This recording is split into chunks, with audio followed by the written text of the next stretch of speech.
যে কার চড়ে যার বাইক নাই সে তো বুঝবে না একজন মধ্যবিত্ত ফ্যামিলির ঘরের সন্তানের আসলে মূল যানবাহনটা কি। প্রয়োজনে অপ্রয়োজনে সব সময় সঙ্গী হচ্ছে এই বাইক। আপনার কার আছে ভাই, আপনার তো কোনো সমস্যা নাই, আপনার কার কেনার সামর্থ্য আছে, আর আমাদের তো কার কেনার সামর্থ্য নাই।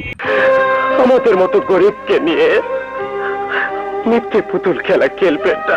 আসসালামু আলাইকুম। তো একটা টপিকস নিয়ে আজ কথা বলার জন্য আসলাম।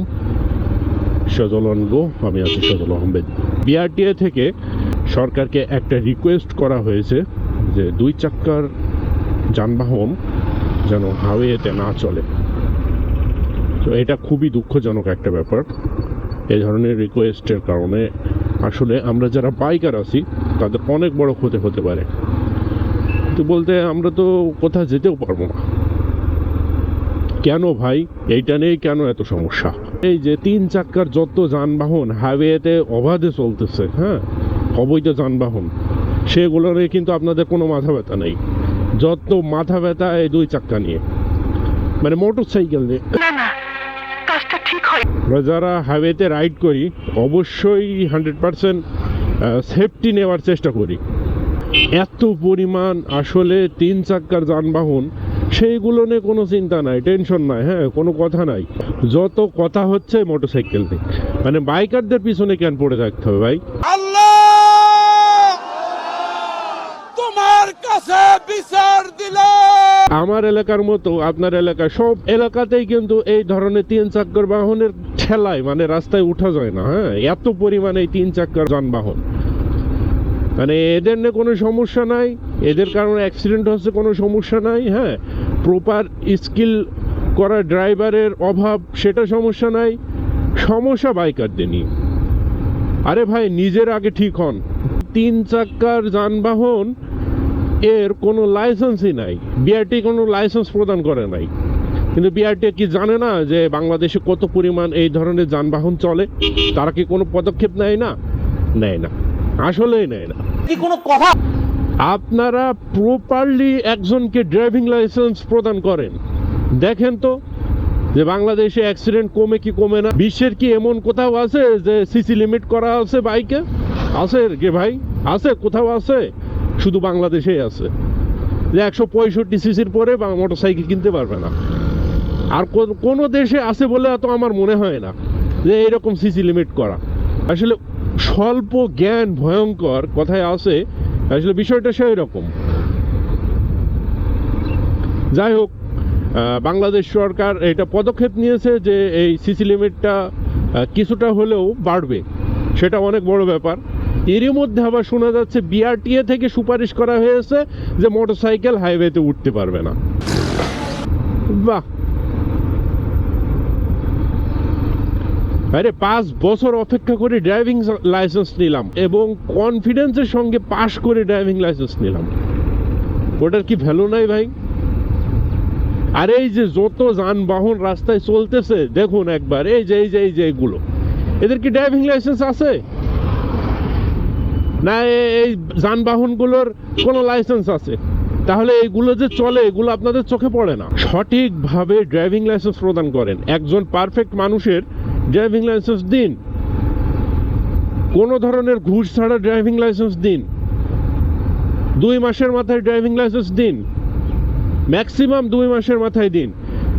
আমি আজকে লার্নার করব, দেন 2 মাসের মাথায় যে কোনো দিন পরীক্ষা দিয়ে নিন। পরীক্ষার পরে আমার হচ্ছে ব্যাংকে টাকা জমা দেব, টাকা জমা দেওয়ার পরে আমার ফিঙ্গারটা নিয়ে নিন।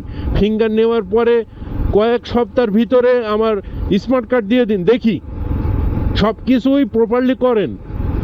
অত্যন্ত উত্তম প্রস্তাব দিয়েছো। আমি যদি জেনুইনলি ড্রাইভিং লাইসেন্স করতে চাই তাহলে আমার সময় লেগে যাচ্ছে অন্তত পক্ষে 4-5 বছর।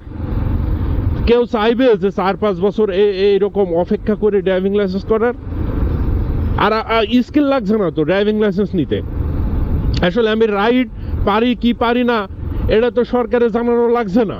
আমি বাড়ি বসে থাকছি আর ড্রাইভিং লাইসেন্স চলে আসছে আমার বাসায়। আমি 10,000 কি 15,000 কি 20,000 টাকা মেরে দিচ্ছি, ড্রাইভিং লাইসেন্স আমার বাসায় চলে আসছে। বাহ, তো অ্যাক্সিডেন্ট তো হবেই, হবে না অ্যাক্সিডেন্ট? এইভাবে ড্রাইভিং লাইসেন্স দিলে আর এই ধরনের যানবাহন চললে এমনিতেই অ্যাক্সিডেন্ট হবে।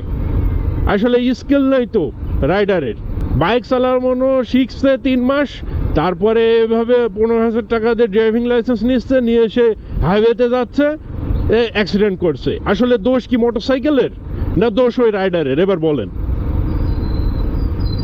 ওই রাইডারকে হাইওয়েতে যেতে সাহায্য করেছে কে? বিআরটিএ। তাছাড়া তো যেতে পারবে না ওই রাইডার। গেলেই তাকে পুলিশ আটক করবে, তার কাছ থেকে চাইবে যে আপনার ড্রাইভিং লাইসেন্স কই। সে যেতে পারবে না, সে ভয়েই যেতে পারবে না। পুলিশ তাকে ধরবে। পুলিশ কখন ধরবে না তাকে? যখন তার কাছে ড্রাইভিং লাইসেন্স থাকবে। আর ড্রাইভিং লাইসেন্স দিচ্ছে তো বিআরটিএ। এখন মোটরসাইকেল চালানো শিখেছে সে 3 মাস, তারপরে সে বিআরটিএ থেকে দালালের মাধ্যমে ঘুষ দিয়ে ড্রাইভিং লাইসেন্স নিয়ে নিচ্ছে। নিয়ে 3 মাসের মাথায় সে একেবারে প্রো রাইডার, তারপরে চলে যাচ্ছে হাইওয়েতে, যে অ্যাক্সিডেন্ট করতেছে দোষ হচ্ছে মোটরসাইকেলের। কথা কি ক্লিয়ার না ভেজাল? আসলে ভাই দোষটা তো মোটরসাইকেলের না, দোষটা তো রাইডারের আর এই ধরনের অবৈধ যানবাহনের। এরা তো হুটহাট ঘোরায়, এদের তো ন্যূনতম জ্ঞান পর্যন্ত নাই, কিচ্ছু নাই।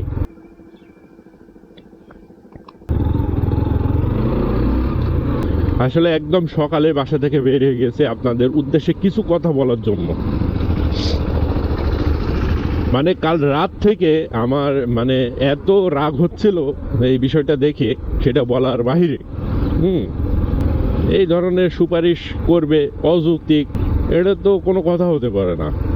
এরা বহির্বিশ্বে একরকম চলে, আর এই এই কিছু কিছু জিনিস আরেক রকম চলে। হ্যাঁ, এ দেশে আওয়ামী লীগ সরকার যথেষ্ট উন্নতি করছে, দেশের যথেষ্ট উন্নতি করছে, কিন্তু এই সরকারের বদনাম করানোর জন্য কিছু একটা মহল উঠে পড়ে লেগেছে। তারা এই ধরনের আসলে অযৌক্তিক কাজ কারবার করতেছে, অযৌক্তিক কথাবার্তা নিয়ে আসতেছে। কিন্তু যতই চেষ্টা করেন ভাই, সরকারের বদনাম করতে পারবেন না। সরকার যেটা উন্নতি করেছে সেটাই সত্যি, বাস্তব। একটা মহলের কাজই হচ্ছে অন্যদের পিছনে আসলে কারেন্ট লাগিয়ে দেওয়া। নিজেদের পিছনে এত পরিমাণ কারেন্ট, তারা কারেন্ট নিয়ে পারছে না, অন্যদের পিছনে কারেন্ট লাগিয়ে দিচ্ছে। আমনের কথাবার্তা হলে মুই সাইপটা ধরে আশ রাখতে পারি না। যার স্কিল আছে ড্রাইভিং করার, তাকে ড্রাইভিং লাইসেন্স দেন। ড্রাইভিং লাইসেন্স বাংলাদেশে পাওয়াটা কিন্তু অনেক কঠিন। যদি সে লিগ্যাল প্রসেসে যায়, সে পরীক্ষা দিবে, রিটেন পাস করবে, তারপরে মৌখিক পরীক্ষা দিবে, পাস করবে, তারপর জিগজাগ পরীক্ষা দিবে, পাস করবে, তারপরেই তাকে ড্রাইভিং লাইসেন্স দেন। মানুষের ড্রাইভিং লাইসেন্স পাওয়ার যে চেষ্টা, সেই চেষ্টাটা, সে ন্যূনতম পড়াশোনাটা, সেটা তো তারা করে নাই। সো হুট করে লাইসেন্সটা পেয়ে একদম মানে মজায় মজায় চলে যাচ্ছে হাইওয়েতে, যে অ্যাক্সিডেন্ট করতেছে। নিঃসন্দেহে তুই ঠিক কথা বলেছিস। আপনারা যারা বলছেন যে মোটরসাইকেল হাইওয়েতে ওঠা যাবে না, আবার আপনারা এই কাজটা করতেছেন, দোষ তো আপনাদেরই। আমি 5 বছর অপেক্ষা করে তারপর ড্রাইভিং লাইসেন্স পেয়েছি। এই গল্পটা আমি এখনো শেষ করতে পারি না। আমার ব্লগে প্রথম পার্ট দিয়েছে, আর দ্বিতীয় পার্ট ইনশাল্লাহ আগামীকাল দেব। হ্যাঁ, হাইওয়েতে মানুষ সাইকেল নিয়ে উঠে পড়তেছে, ভ্যান নিয়ে উঠে পড়তেছে, ভটভুটি নিয়ে উঠে পড়তেছে। হ্যাঁ, এই ট্রাক্টর কিন্তু মাঠে থাকার কথা। হ্যাঁ, কিন্তু এই ট্রাক্টর মনে করেন অবাধে হাইওয়েতে চলতেছে, হাই স্পিডে, তাও হুটহাট ঘুরাইতেছে। মানুষের যে কত সুবিধা এই বাইক থাকার কারণে, আসলে যার আসে সে বোঝে। হ্যাঁ, যে কার চড়ে, যার বাইক নাই, সে তো বুঝবে না। একজন মধ্যবিত্ত ফ্যামিলির ঘরের সন্তানের আসলে মূল যানবাহনটা কি। একজন মধ্যবিত্ত ফ্যামিলির মূল যানবাহন প্রয়োজনে অপ্রয়োজনে সব সময় সঙ্গী হচ্ছে এই বাইক। আপনার কার আছে ভাই, আপনার তো কোনো সমস্যা নাই, আপনার কার কেনার সামর্থ্য আছে, আর আমাদের তো কার কেনার সামর্থ্য নাই। যেমন আমরা এমার্জেন্সি সিচুয়েশনে কোন যানবাহন ব্যবহার করব? অবশ্যই একটা বাইকই পারফেক্ট সব সময়ের জন্য। প্রয়োজনে অপ্রয়োজনে এমার্জেন্সিতে, হ্যাঁ, সব সময় একটা বাইক যে কতটা গুরুত্বপূর্ণ ভূমিকা পালন করে একটা মধ্যবিত্ত ফ্যামিলির, সেটা আসলে যে মধ্যবিত্ত সেই বুঝবে। তাছাড়া তো আপনি বুঝবেন না। আপনার তো কার আছে, আপনার রাত 12টায় প্রয়োজন হচ্ছে, আপনি কার নিয়ে বের হয়ে যাচ্ছেন, আপনি তো বুঝবেন না। যারা অপরাধ করছে তাদেরকে ধরেন, হুদাই ওই ধরনের যানবাহনে পড়ে থাকেন না, তাদেরকে ধরেন।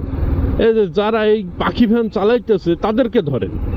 পাখি ভ্যানে লাঠি দিয়ে মেরে বা পাখি ভ্যান ভেঙে দিয়ে মুচড়ে দিয়ে রোলার কোস্টিং করে কোনো লাভ আছে ভাই? তাদেরকে ধরেন, তাদেরকে বোঝান যে এগুলো চালানো যাবে না, তাদের বিকল্প ব্যবস্থা করে দেন কর্মসংস্থানের, তাহলেই ঠিক আছে। আর এই রিক্সা ধরতেছেন, রোলারের নিচে দিয়ে দিয়েছেন, এটা তো কোনো সমাধান না। মোটর সাইকেলের অ্যাক্সিডেন্ট হচ্ছে বলে মোটর সাইকেল হাইওয়েতেই যাইতে দেবেন না, এটা তো কোনো সমাধান না। ফানি, হাউ ফানি রে ভাই, হাউ ফানি। সেটা কি আমাদের কথাই হবে? এই যে এই যে এই যে এইগুলা কিভাবে রাস্তায় আসে ভাই? বিআরটি আপনারা দেখেন না?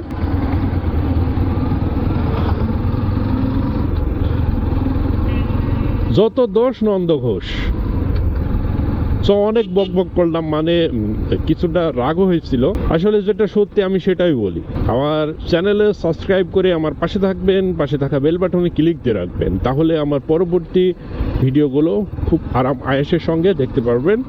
আর নেক্সট ব্লগ আসছে আমার বাকি গল্পটা, হ্যাঁ, আমি ড্রাইভিং লাইসেন্স কীভাবে পেলাম সেই গল্পটা কিন্তু আগামীকাল দেব ইনশাআল্লাহ। করুন। ও হ্যাঁ, আজ ছোট্ট একটা ইনফরমেশন, আমি আজকে আমার চ্যানেলের জন্য ইন্ট্রো ক্রিয়েট করব। হ্যাঁ, নতুন করে একটা ইন্ট্রো বানানোর চেষ্টা করব, দেখি কেমন হয়। আর ইন্ট্রো বানিয়ে অবশ্যই আপনাদের শর্ট ভিডিওতে একটুখানি দিব, আর আপনারা কমেন্ট করে জানাবেন যে ইন্ট্রোটা কেমন লাগছে। তারপরে কিন্তু আমি ইন্ট্রোটা আমার চ্যানেলের সমস্ত ভিডিওর সঙ্গে অ্যাড করব। সো বাই বাই, আল্লাহ হাফেজ।